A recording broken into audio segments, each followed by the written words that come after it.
जय श्री सीताराम जी। जय श्री राधे कृष्ण जी। प्रथम गणपति गणेश जी को वंदन है।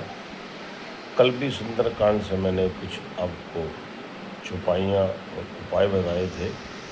आज यदि आप सुंदरकांड से कुछ चौपाइयाँ मेरे को ध्यान में आई हैं और बहुत सुंदर चौपाइयाँ हैं जिनके मैंने संतों से सुना है, और इनको जपने से पूरा एक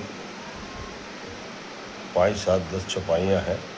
इनको जपने से प्रभु की भक्ति भी मिल जाती है और आदमी के अंदर से ज्ञान या किस चीज़ का इनकार है वो भी नहीं रहता, क्योंकि हनुमान जी ने इतने बड़े बड़े काम किए लेकिन कभी अहंकार नहीं किया। इसीलिए बलि में बलि बजरंग बली और भक्त शिरोमणि श्री राम भक्त शिरोमणि हनुमान जी को कहा जाता है। तो आज प्रभु श्री गणेश जी को प्रथम वंदनीय नमन करते हुए अपने गुरु मालदलित गिरी को स्वामी श्री पंचदश नामजुना अखाड़ा जी को नमन करते हुए और श्री रामचंद्र जी और हनुमान जी महाराज जी को प्रणाम और नमन करते हुए बहुत सुंदर चौपाइयाँ हैं जिनका मैं आपको पहले चौपाइयाँ पढ़कर सुनाऊंगा और बाद में आपको विस्तृत वर्णन इनका बताऊंगा। और ये चौपाइयाँ ऐसी हैं कि आप इनको हो सके तो दिन में एक बार ज़रूर पढ़ा करें, क्योंकि जिसको प्रभु भक्ति मिल जाती है फिर उसको किसी और चीज़ की कामना नहीं रहती, उसके सारे काम जो भी हैं अपने आप बन जाते हैं। और मैं आपको याद दिला दूं कि मैंने आपको पहले ही बोला है कि मैं लगातार आपको वीडियो भेज रहा हूँ, आगे भी सनातन भारत यूट्यूब चैनल पर भी और फेसबुक पर भी इसको भेजता हूँ। और आगामी इसी 17 जून से 23 जून तक श्री मोहियाल भवन फरीदाबाद, हमारा एक मोहियाल बरादरी है, हमारा भवन बना हुआ है। ये श्री बांके बिहारी मंदिर के ठीक सामने number 5 railway road NIT Faridabad, नेशन नट 125/5 पूरा AC है। हमारे मोहियालों के साथ जाते हैं, मैंने पहले भी आपको बताई हैं। अगर आप पीछे जाकर मेरी वीडियो सब्सक्राइब करेंगे तो आपको ज़रूर वो सारी वीडियो मिल जाएंगी। मैंने पहले बताया है कि सब कुछ साइंस तकनीक जो भी है ज्ञान विज्ञान सब सनातन ने दिया है। धर्म सनातन है, बाकी सब एक पंथ है। तो आज कुछ चौपाइयों को प्रणाम करते हैं। और मैं हमेशा कहता हूँ कि जब भी ये सुंदर सोपान, पंचम सोपान, सुंदर सोपान सुंदरकांड रामचरितमानस जिसको आप कहते हैं, बहुत सुंदर है ये।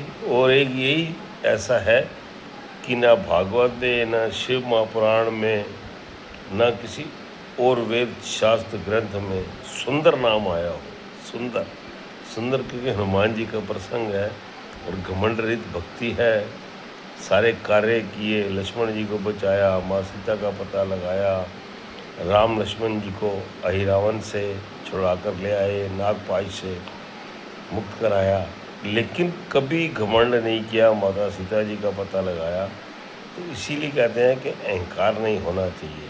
और सबसे बुरा जो अहंकार होता है जिसको मैं मानता हूँ वो होता है अपने ज्ञान का। ज्ञान का अहंकार बहुत बुरा है, क्योंकि आज तक इस धरती पर पूर्ण ज्ञानी कोई नहीं हुआ। पूर्ण ज्ञानी हुआ है तो केवल एक व्यक्ति, रावण पूर्ण ज्ञानी हुआ है, लेकिन उसको अहंकार आ गया था और उस अहंकार से उसका पतन हुआ। उसके अलावा आज तक पूर्ण ज्ञानी कोई इस पूरे ब्रह्मांड में नहीं हुआ। ये बहुत बड़ी बात है अपने आप में, जिसके लिए प्रभु को अवतार भी लेना पड़ा। तो चलो शुरू करते हैं सुंदरकांड से उन चौपाइयों को और हनुमान जी को राम राम। बहुत अच्छा कहा है कि वचन कहें मन गति जाहि, सपन्यों बूझे विपत्ति के ताई। सीता जी का दुख सुनकर श्री राम जी बड़े दुखी हुए और उनके नेत्रों में आंसू भी आ गए और कहने लगे, जिसको केवल मात्र मेरा आश्रय हो उसको सपने में भी विपत्ता और दुख नहीं हो सकता। देखो ये राम जी कह रहे हैं कि जिसको मेरा आश्रय हो, मतलब प्रभु ने पहली बार अपने लिए बोला, लेकिन कोई परेशान हो गया कि ऐसा कैसे हो सकता है। यहाँ पर फिर हनुमंत जी उनको ढाढ़स बता रहे हैं, कहने लगे कि हनुमत विपत्ति प्रभु सोई, जब तब सोरम भजन न होई। एतिक बात प्रभु जातु जान की, रिपो ही जित आन भी जान की। हनुमान जी बोले, स्वामी राम जी, विपत्ति तभी तक है जब तक कि आपका भजन सुमरन ना हो। और राक्षसों की तो बात ही कितनी है, आप जाएंगे और राक्षसों को मारकर सीता जी को ऐसे ले आएंगे। ये देखो हनुमान जी ढांढस से बता रहे हैं, कितना मतलब एक दास होते हुए भी बात कर रहे हैं, क्योंकि स्वामी और दास का बहुत अच्छा आपस में तालमेल है। और फिर आगे से प्रभु श्री राम जी क्या कह रहे हैं, सुन कपि तो समान उपकारी, नहीं कोई सुर नर मुनि तनुधारी। प्रति उपकार करू का तोरा, सन्मुख होई न सकत मन मोरा। राम जी ने कितनी बड़ी बात कह रही है, देखिए आप। रामचंद्र जी बोले, हनुमान सुनो, तुम्हारे समान मेरा उपकारी इस पूरी दुनिया में देवता, मनुष्य या मुनि अथवा शरीरधारी नहीं है। मैं तुम्हारा उपकार तो क्या छिपाऊंगा, यह तुम्हारे सामने सिर तो क्या उठा पाऊंगा, मेरा जो मन है वो भी तुम्हारे सामने नहीं हो सकता। और सुन सुत तोई उरन में नाही, देखियो करो विचार मन माही। पुनि पुनि कपि चितव सुरतराता, लोचन नीर पुलक अति भाता। कितनी बड़ी बात कह रहे हैं हनुमंत जी और राम जी। हे हनुमान सुनो, मैं तुम्हारे ऋण से कभी उतार तो नहीं सकता, इस ऋण को उत्तीर्ण तो नहीं हो सकता। मैंने मन में विचार करके देख लिया है। देवताओं के रक्षक श्री रामचंद्र जी बार बार हनुमान जी की ओर देखने लगे और उनके नेत्रों में जल भर आया और उनका शरीर बहुत पुलकित जैसे हो जाता है ना, कि मतलब मैं अब क्या इसका ऋण चुका पाऊंगा, ऐसे हो रहा है। अब यहाँ पर बहुत सुंदर एक दो आ जाता है जो हनुमान जी को बहुत लगता है कि इतना बड़ा काम किसने किया हो, घमंड से कहे। हनुमान जी को लज्जा आ गई कि जो त्रिलोकी नाथ हैं, जो सब कुछ कर सकते थे, वो मेरे को बढ़ाई दे रहे हैं। उन्होंने बहुत बड़ी बात बोल दी, सुनी प्रभु वचन बिलोकी, मुख गात हर्षि हनुमंत। चरण पर्यो प्रेमाकुल, त्राही त्राही भगवंत। अब वो क्षमा मांगने लग गए प्रभु से और कहने लगे, हे भगवान, रामचंद्र जी के वचन सुनकर उनका मुख तथा पुलकित अंग देखकर हनुमान जी बहुत प्रसन्न भी हुए और उनको थोड़ी शर्म भी आई। वह प्रेम में अश्रुओं से, प्रेम अश्रुओं के साथ प्रेम में मतलब इतने प्रेम में डूबे कि वे प्रेम अश्रुओं के साथ बोले, प्रभु मेरी रक्षा करो। त्राही माम का मतलब मेरी रक्षा करो, रक्षा करो। बार बार प्रभु चही उठावा, प्रेम मगन तई उठना भावा। प्रभु कर पंकज के शीसा, सुमिर सो दशा मगन गौरीसा। बहुत सुंदर चौपाई है ये, कि श्री रामचंद्र जी बार बार उन्हें उठाना चाहते हैं, परंतु प्रेम में मगन हनुमान जी को चरणों में से उठना उन्हें बिल्कुल अच्छा नहीं लगता। अब प्रभु के स्वामी के चरणों से कौन उठना चाहेगा। वो प्रभु के चरण कमल हनुमान जी के सिर पर, और स्थिति को देखकर शिव जी का मन भी प्रेम में मगन हो गया। शिव जी प्रेम में मगन हो गए। माता पार्वती को, माँ उमा को ये बात बता रहे हैं, लेकिन प्रेम में वो मगन हो गए। इतना प्रेम में मगन हो रहे गए, फिर उनको ध्यान में आया कि मैं तो एक कथा सुना रहा हूँ माँ पार्वती को, तो सावधान मन करी पुनि शंकर, लागे कहन कथा अति सुंदर। कपि उठाए प्रभु हृदय लगावा, कर गई नहीं परम निकट बिठावा। फिर शंकर जी भगवान जी ने अपने मन को सावधान किया, मन को संभाला, अपनी स्थिति को संवारा और बोले कि अति सुंदर कथा कहने लगे कि रामचंद्र जी हनुमान को उठाकर अपने हृदय से लगा लिया और हाथ पकड़कर उन्होंने उनको अपने पास बिठा लिया। अपने हृदय से लगाने के बाद उनको अपने पास बिठा लिया और फिर रामचंद्र जी ने बड़े प्यार से उनसे, जो अभिमान रहित उनके वचन थे, उनसे उनके बारे में पूछने लगे, कहने लगे, कहो कपि रावण पालित लंका, केई विधि दुर्ग अति बंका। प्रभु प्रसन्न जाना हनुमाना, बोला वचन विकित अनुमाना। अब देखो, हनुमान जी ने प्रभु जी को प्रसन्न जाना, छुपाई में अर्थ समझाया तो प्रभु जी को प्रसन्न जाना, और बिना अभिमान के हनुमान जी अपनी बात कैसे कह रहे हैं कि श्री रामचंद्र जी बोले, हनुमान जी ये बताओ कि रावण द्वारा सुरक्षित लंका और उसके सुदृढ़ किले को तुमने किस प्रकार जलाया। श्री राम जी को प्रसन्न जानकर हनुमान जी अभिमान रहित वचन कैसे बता रहे हैं। शाखा मृगा के बड़ु मनुसाई, शाखा ते शाखा पर जाई, नादी सिंधु हाटक पुरजारा, निश्चर गण विदिन विपिन उजारा, सो सब तव प्रताप रघुराई, नाथ ना कुछ मोरी प्रभुताई। अपने को बढ़ाई नहीं दे रहे, यहाँ भी कह रहे हैं कि इसमें मेरी कोई प्रभुताई नहीं, ये सब आप रघुराई, आपकी कृपा है। बड़े स्पष्ट उन्होंने कह दिया कि हे स्वामी, वानरों में तो केवल इतना ही बल होता है कि वह तो एक डाल से दूसरी डाल पर कूद कर जा सकता है, उसमें से ज़्यादा बल नहीं है। मैंने जो समुद्र को लांगा, सोने की लंकापुरी को जलाया और अक्ष का वध किया और अशोक वाटिका को उजाड़ दिया, ये सब आपके प्रताप के कारण ही संभव हुआ है। इसमें मेरी कुछ प्रभुता या कुछ प्रभुताई या बलवानता नहीं है, ये तो सब आप ही कृपा थी। राम नाम लेते हुए सारा काम बनता गया। ये देखो कितनी बड़ी बात है। उन्होंने दुआ में बताया, तहाँ कहाँ प्रभु कुछ अगम नहीं, जा पर तुम अनुकूल, तब प्रभावनी जा रही सकई खुलतूल।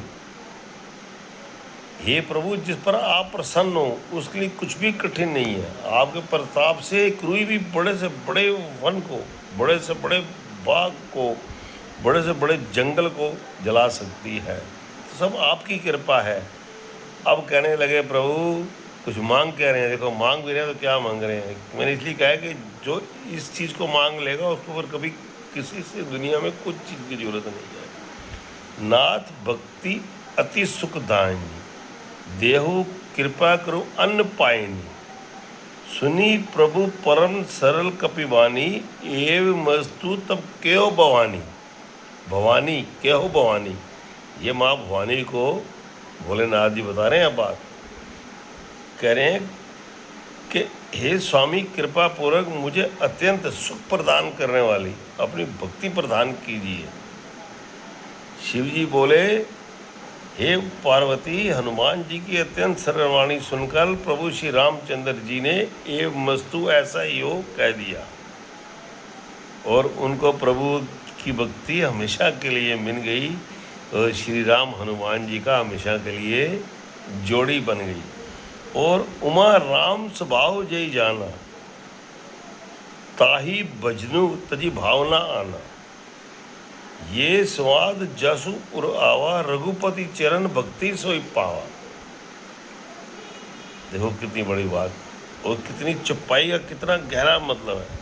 कहने की ये जो स्वाद मैंने अभी आपको संवाद जो पूरा पढ़कर सुनाया यहाँ से यहाँ तक, करें हे पार्वती, जिन्होंने श्री राम जी का स्वभाव जान लिया है, रघुनाथ जी का स्वभाव जान लिया है, उन्हें भजन छोड़कर और कोई चीज़ अच्छी नहीं लगती। प्रभु की भक्ति, भजन, सत्संग, कथा, कीर्तन, कोई बात अच्छी नहीं लगती। वह हनुमान ये हनुमान जी और श्री राम जी का संवाद जिसके मन में, जिसके हृदय में प्रविष्ट हो गया, चला गया, वह रामचंद्र जी के चरणों की भक्ति पा गया। बोलो सियापति रामचंद्र भगवान की जय। पवन सुत हनुमान जी महाराज की जय। अगर आप इन चौपाइयों को पढ़ेंगे तो आपको श्री रामचंद्र जी की भक्ति, प्रभु रघुनाथ जी की जिसको भक्ति मिल गई, क्योंकि रघुनाथ जी की भक्ति शिव जी की कृपा के बिना नहीं मिल सकती। शिव और राम जी का एक दूसरे के पूरक माने जाते हैं, क्योंकि शिव जी के इष्ट राम जी और राम जी के इष्ट श्री भोलेनाथ जी हैं। ये बहुत लंबी कथा हो जाएगी, फिर मैं कभी आपको बताऊंगा। और सुनी प्रभु वचन कही कपि वृंदा, जय जय कृपालु सुख कंदा। प्रभु श्री राम जी के वचनों को जो वहाँ वानरों के समूह खड़े थे वो सुने, और वो इतने प्रसन्न हुए कि उन्होंने जय जय श्री रामचंद्र जी की जय जय करनी शुरू करनी, आनंद कंद श्री रामचंद्र जी की जय हो। तो ऐसे ये संवाद अगर आप रोज़ पढ़ेंगे, आपको प्रभु की भक्ति मिल जाएगी, आपके रुके हुए कार्य बनेंगे। और एक बार फिर मैं आपको याद दिला दूं, मैं संजय दत्ता, फरीदाबाद निवासी। आप इस चैनल को सब्सक्राइब करेंगे तो आपको आगे और भी ऐसी वीडियो पीछे जो मैंने डाली हैं सारी मिल जाएंगी। और हनुमान चालीसा का भी संपूर्ण अर्थ मैंने 40 चौपाइयों का जितना संतों से मैंने सुना, अभी जो मैंने संतों से सुना है वही मैंने आपके आगे बताया है। और इसी महीने 17 जून से जो तिथि एक तय है, हमारी एक मोहियाल बरादरी है बहुत बड़ी, साथ जाते आती है, मैंने पीछे ही बताया आपको, जनरल मोहियाल सभा, जिसके यहाँ के जो अध्यक्ष हैं वो श्री रमेश दत्ता जी हैं, हमारे माननीय बुजुर्ग हैं। उन्हीं और अपने गुरु के आशीर्वाद और उनके सानिध्य में ये कथा करने का सौभाग्य प्राप्त हो रहा है। और ये तिथि एक तय हो गई है, हर साल 17 जून से यहाँ पर कथा हुआ करेगी। पिछले साल भी हुई थी, इस साल भी 17 जून से है। शाम को 4 से 7 बजे का टाइम समय है। उसके तत्पश्चात भंडारा जो लोग वहाँ पर होंगे। फिर 24 जून को हवन है, उसमें भी आप सम्मिलित हो। आदर सहित, मान सहित आपको आमंत्रित किया जाता है, क्योंकि प्रभु के वर्णन में सुनने से जहाँ इतना कुछ मिल जाता है। और सुंदर सोपान का मैंने आपको कुछ चौपाइयों का वर्णन आज बताया। इसको कहने सुनने में मेरे से भूल चूक होगी हो तो दाशमा प्रार्थी है। किसी ने कभी कुछ पूछना हो तो मैं इस वीडियो को फेसबुक और सनातन भारत यूट्यूब चैनल पर भी भेजता हूँ, अपने नंबर भी लिख कर डालता हूँ, तो ज़रूर मेरे से पूछ सकते हैं। बोलो सियापति रामचंद्र भगवान जी की जय। और मैं ये कार्य निःशुल्क करता हूँ, क्योंकि जीवन यापन के लिए प्रभु ने मेरे को, मैंने पहले ही बताया, कुछ कंपनियों में 1-2 काम मिले हुए हैं कॉन्ट्रैक्ट बेस पे, तो जीवन निर्वाह बहुत बढ़िया हो जाता है, अच्छे तरीके से प्रभु करते हैं। तो किसी ने कुछ पूछना हो या कोई कथा करानी हो, कुछ भी, मैं बिल्कुल निःशुल्क करता हूँ, जितना मेरे को ज्ञान है, जितना मैंने संतों से सुना है। इसी के साथ मैं अपनी वाणी को विराम दूंगा। जय श्री सीताराम जी, श्री जय श्री राधे कृष्णा जी। बोलो हनुमान जी महाराज की जय, हनुमंत जी को राम राम।